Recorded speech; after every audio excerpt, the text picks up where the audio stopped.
তা নিয়ে প্রুভ হয়ে যাবে।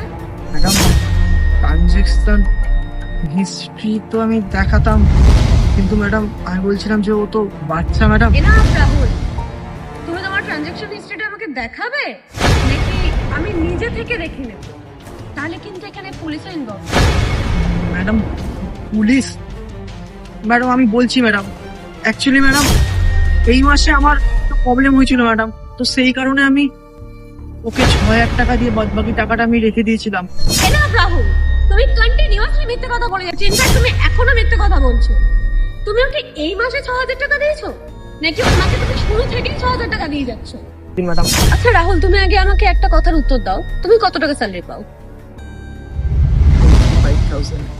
রাহুল, তোমার কাছে 85,000টা অনেক কম হয়ে গেল, আর ওরা যে 15,000 টাকা পায় সেটা তোমার কাছে অনেক বেশি হয়ে গেল, যে ওইখান থেকে টাকা কেটে তুমি নিজের পকেটে রাখছো।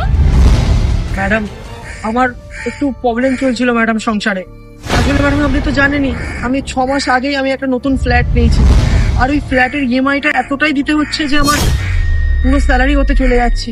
আমি বুঝতে পারছিলাম না আমি কি করবো, কি করে নিজের সংসার চালাবো ম্যাডাম। সেই কারণে আমি ভুল করে ফেলেছি madam. Madam madam madam please madam, madam আমাকে ক্ষমা করে দিন ম্যাডাম, বিশ্বাস করুন আমি আর কোনোদিন করবো না। রাহুল, কি হবে কি হবে না সেটা অনেক পরের ব্যাপার। আমি কালকে তোমাকে রেজিগনেশন লেটারটা পাঠিয়ে দেবো, কালকে থেকে তোমাকে আর অফিসে আসতে হবে না। আর শোনো, এতদিন ধরে তো তুমি অনেক ভুল করছো, ভুলের মাসুল তো তোমাকেই গুনতে হবে।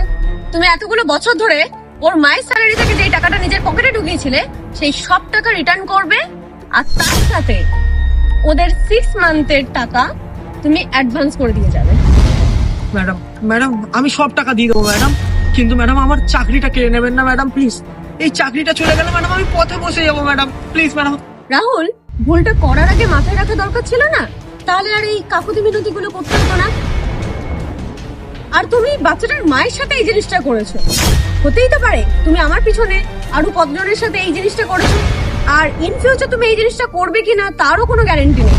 তো তোমাকে আমি আমার কোম্পানিতে আর কোনো দিনের জন্যও দেখতে চাই না। একটা সুযোগ ম্যাডাম, জাস্ট একটা সুযোগ ম্যাডাম প্লিজ। এসব করে কোনো লাভ নেই, এক্ষুনি বেরিয়ে যাও, নাহলে কিন্তু আমি বাধ্য হবো পুলিশে ইনফর্ম করতে। Gate lock.